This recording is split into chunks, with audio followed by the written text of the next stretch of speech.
This day has been pretty overdue, but finally have a break in between events. The car mechanically feels pretty solid, so we're gonna put that car back on that dyno. Last time we were here about 7 months ago, the car made 530 wheel, and I have just a tiny suspicion that this time it's going to make a lot more than that.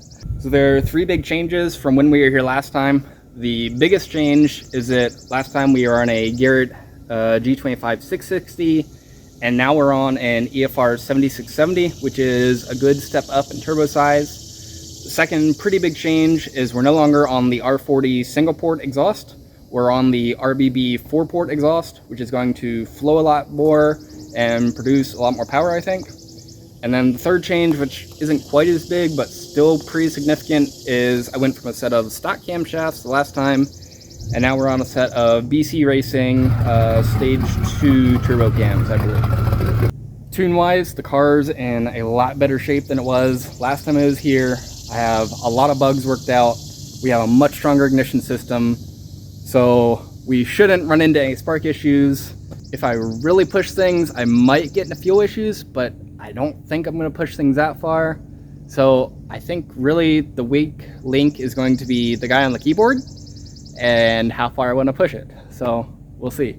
Obviously I want to make more power than last time. I think the turbo is more than capable of making more power. But the other thing I really want to try and emphasize is getting the lower side of the torque band as high as I can. So like 3, 4, 5,000 RPM. I really want to try to bring the torque in quick, bring it in strong, and carry that out to redline. I'm not after a setup that only makes power from like 6,000 to 8,000 RPM. I really want a good 3, 4, 5,000 RPM of power band, especially for hill climbs. You're trying to pull out of tight corners at 3,500, 4,000 RPM. You need a lot of power band. Expectations high, we strapped the car to the dyno, did a very casual 450 wheel baseline pull,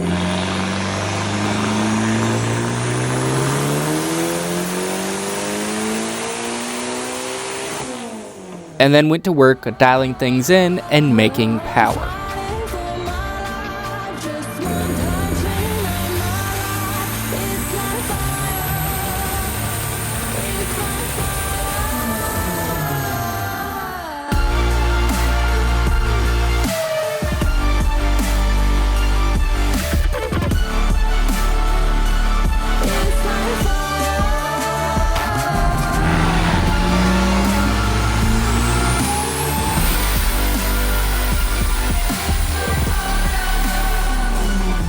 And almost before I knew it, I broke the 600 wheel mark.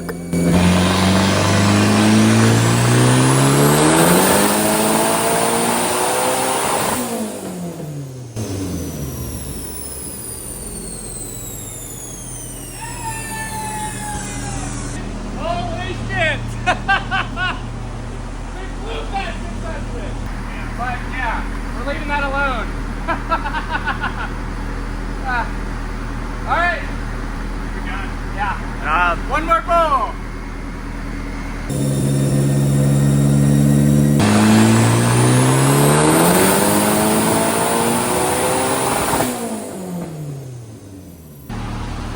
It's not a fluke. It did 600 twice. There you go.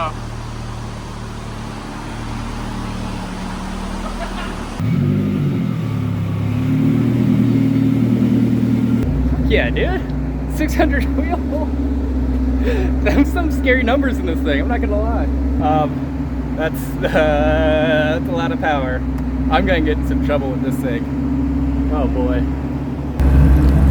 A car with this insane amount of horsepower shouldn't still be fun on these tight, twisty roads, right? I mean, it should just be a complete mess and lack of traction, like, everywhere. Or is it?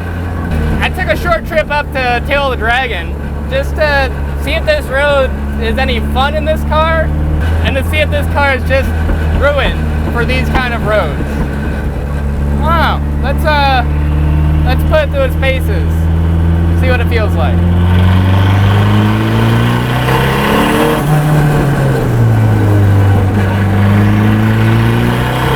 my initial plan here had been to commentate my run along the Dragon, but honestly, this road is just too busy from a driver's perspective to try and talk during it. The unrelenting turns combined with traffic and the people on the pull-offs keep me completely task-saturated. So, just enjoy the sights and sounds of a Turbo K24 Miata rampaging its way across the Dragon.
is this thing like still fun on these roads, or did I ruin it? The answer's pretty easy. It's still a blast out here. Yeah, you gotta drive it differently. You gotta treat it with respect, and you can't just keep the pedal mashed all the time like you could in a stock Miata. But it's still a Miata. It still does Miata things in the corners. It just has a bucket full of power for when you're on the street. So, would I do this any differently if I were starting over? Maybe a little bit differently, but I'd still do this again. Because this car is still 110% a riot to drive. There's no doubt about it. But I think as much fun as I've had today messing around on the Dragon and all the roads around it, it's time to get this thing back to where it belongs, on the hills. So let's go hill climb again.